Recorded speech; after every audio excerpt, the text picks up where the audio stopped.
여러분 안녕하십니까? 지난 12월 6일 국민의힘 선거대책위원회 출범식 장면입니다. 꼭 한 달 만에 이 선대위는 해체됐고 마주 앉던 윤석열 후보와 김종인 총괄선대위원장은 결별했습니다. 김 위원장도 이준석 대표도 없는 오롯이 후보 중심의 윤석열 선대위로 선거를 치르겠다는 겁니다. 이 결단이 두 달 남겨둔 대선 행보에 값비싼 진통제가 될지 아니면 악재가 될지 지켜봐야겠습니다. 먼저 신수아 기자가 보도합니다. 김종인 전 총괄선대위원장이 제안한 선대위 개편 방안에 대해 고심하던 국민의힘 윤석열 후보가 결국 김 전 위원장과의 결별과 선대위 해산을 선언했습니다. 오늘부로 선거대책위원회를 해산하겠습니다.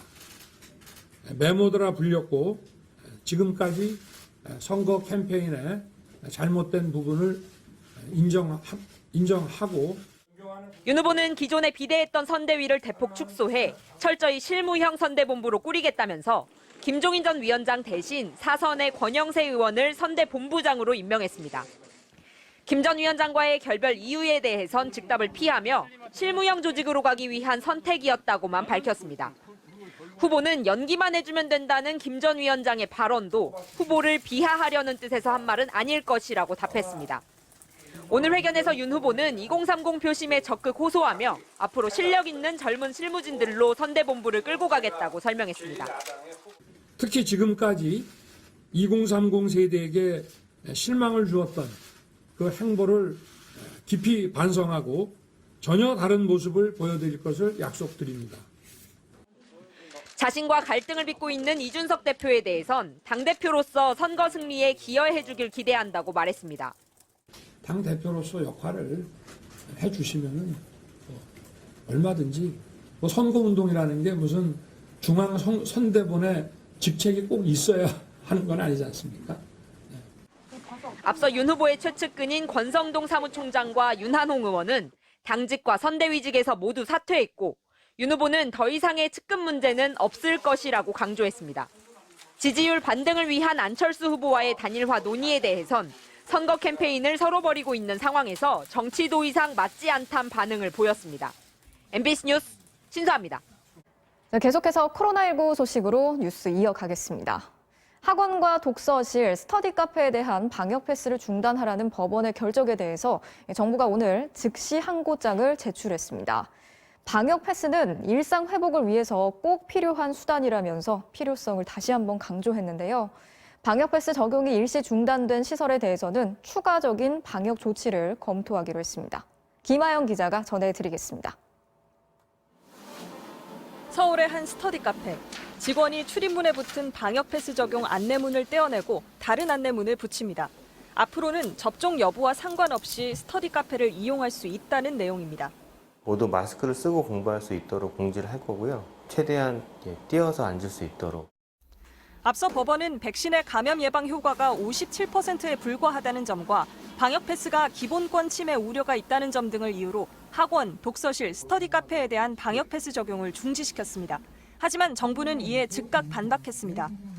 저희 방역 당국과 그리고 이쪽 분야의 전문가들 입장에서는 이 정도 차이면 굉장히 큰 차이고 또한 이미 기본권 제약을 최소화하기 위해 PCR 음성 확인자와 접종 불가자 등 충분한 예외를 설정해 운영하고 있고 방역 패스는 기본권을 회복하는 일상 회복 단계에서 백신 미접종자를 보호하는 최소한의 장치라는 겁니다. 정부는 법원의 판단에 따라 독서실과 스터디 카페에서 미접종자의 접촉 가능성이 높아지면서 방역 패스 적용으로 해제했던 실내 밀집도 제한을 다시 적용하는 방안을 검토 중입니다. 좌석이 없는 학원은 4제곱미터당 1명씩, 좌석이 있는 학원과 독서실, 스터디 카페는 한 칸씩 띄워 앉도록 했던 거리 두기를 다시 시행하겠다는 겁니다. 방역 패스를 폐지하자는 주장은 위기 상황을 맞이할 때 바로 영업시간 제한이나 모임 제한과 같은 거리두기 조치를 시행하자는 의견과 거의 동일한 의미를 가지게 됩니다. 정부는 방역 패스 효력을 정지한 법원의 결정에 불복한다며 사건을 심리한 서울행정법원에 오늘 즉시 항고장을 제출했습니다. MBC 뉴스 김아영입니다. 네, 서울에서 부산으로 가던 KTX 열차가 터널을 지나다 선로를 이탈했습니다. 터널 내 어떤 물체와 부딪히면서 객실 유리창이 깨질 정도로 충격이 컸는데 승객 일부가 다쳤습니다. 지금도 KTX 경부선은 정상 운행을 못하고 있습니다. 김은초 기자입니다. 부산으로 가는 KTX가 터널로 들어가는 순간 뭔가 부딪히는 소리가 나더니 승객의 비명 소리가 들리고 차창 밖으로는 빨간 불꽃이 쉴 새 없이 날립니다. 차체는 심하게 흔들리고 객차 유리창은 금이 가면서 박살이 났습니다. 선반에서 떨어진 짐과 유리창 파편이 객실 복도에 널브러졌고 화장실도 처참히 부서졌습니다. KTX는 급히 멈춰섰습니다. 괜찮습니까? 요거 그냥 놀라셔가지고 이거는 소금 좀 드리겠어요. 괜찮아요? 오늘 낮 12시쯤 충북 영동터널에 들어선 KTX 산천 23호 열차는 터널 안에서 떨어진 미상의 물체와 충돌했고 그 직후 제동을 하는 과정에서 선로를 벗어난 걸로 추정됩니다. 큰 폭발음이 있었고 이제 제 오른쪽에 있는 승객분들은 다 소리 지르면서 특히 여성 승객분들 같은 경우는 웅크리면서 바닥에 누우시고 위에 캐리어가 떨어지고 하더라고요. 사고 열차는 터널을 빠져나와 300m 정도를 더 가서 멈춰섰습니다. 승객 7명이 깨진 파편 등에 다쳤고 열차에 타고 있던 승객들은 1시간 반이 지나서야 대체 열차로 갈아탔습니다. 또 경부 고속철도 상하행선 운행이 중단됐습니다. 코레일은 직원 350여 명과 가용 장비를 모두 투입해 긴급 복구에 나섰고 밤새 작업을 계속하겠다는 계획입니다. 현재 차량 복구 등 작업을 벌이고 있으며 내일 첫 열차 운행부터 정상 운행을 목표로 국토부와 항공철도 사고조사위원회는 터널 안에서 어떤 물체와 부딪힌 것인지 등 탈선 원인과 경위를 조사하고 있습니다. MBC 뉴스 김우초입니다. 한국전력 하청업체 직원 김다운 씨 사망 관련 속보입니다. MBC는 이 안타까운 죽음을 취재하면서 한전에 여러 질문을 던졌지만 그들의 답은 반복해서 읽어도 알아듣기 힘든 한글과 우리에게 잘못이 없다는 선긋기로 일관해 왔습니다. 한전은 특히 애초부터 다운 씨가 작업하는 걸 몰랐고 그래서 책임이 없다고 주장해 왔는데요. 당시 그 현장 그 시간에 한전 직원이 나와 있던 것으로 확인됐습니다. 임명찬 기자가 취재했습니다. 거미줄처럼 뒤엉킨 전깃줄과 전봇대 번호가 나와 있는 사진. 전봇대에 오르기 전 고 김다운 씨가 휴대전화로 이 사진들을 찍은 건 작업 위치와 상황을 원청인 한전에 보고하기 위해서였습니다. 그런데 한전은 줄곧 다운 씨의 작업 사실을 몰랐다고 주장해 왔습니다. 저희는 지시를 했는데 저희 모르게 사전 승인 없이 하신 거예요. 하지만 당시 다운 씨가 했던 작업은 한전 승인 없이는 시작할 수 없는 업무라는 증언이 나왔습니다. 그때그때 전화해서 투개방 이거 업무를 하겠습니다. 그러면 끝나고 전화 주세요라고 이제 승인을 받고 저희가 그때 작업을 하고 끝났다고 다시 전화를 하죠. 한전에다가요. MBC의 취재가 계속되자 한전은 당시 전봇대 밑에 한전 직원이 함께 있었고 숨진 다운 씨가 이 직원에게 보고를 하고 작업을 시작했다고 오늘에서야 인정했습니다. 이분이 현장은 안 빠져나갔어요. 올라가니까 그렇게 작업하겠거니 하고 딱 주시를 거길 안 하고 딴 데를 보고 있었던 것 같아요. 한전에 따르면 이 직원은 다운 씨보다 먼저 현장에 와 있었고 다운 씨와 2, 3분 정도 대화도 나눴습니다.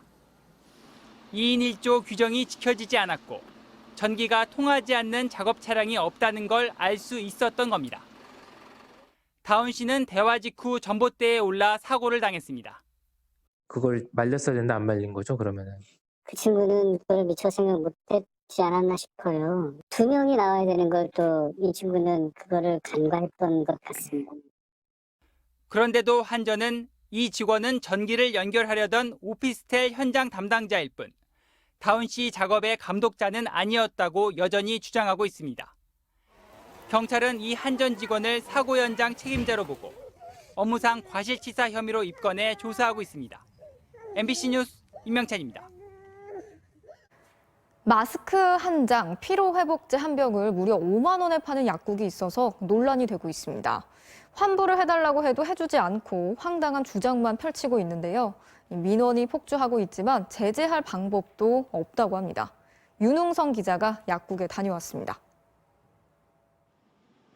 2주 전에 문을 연 대전의 한 약국. 시중에서 1,000원 안팎인 피로회복제 한 병에 5만 원이라는 가격표가 붙어 있습니다. 마스크 한 장, 반창고 한 통, 감기약까지 이 약국에서 팔리는 모든 의약품의 가격이 5만 원입니다. 약사에게 이유를 물었더니 엉뚱한 대답이 돌아옵니다. 오징어 약국 있잖아요. 오징어 약국, 오징어 게임.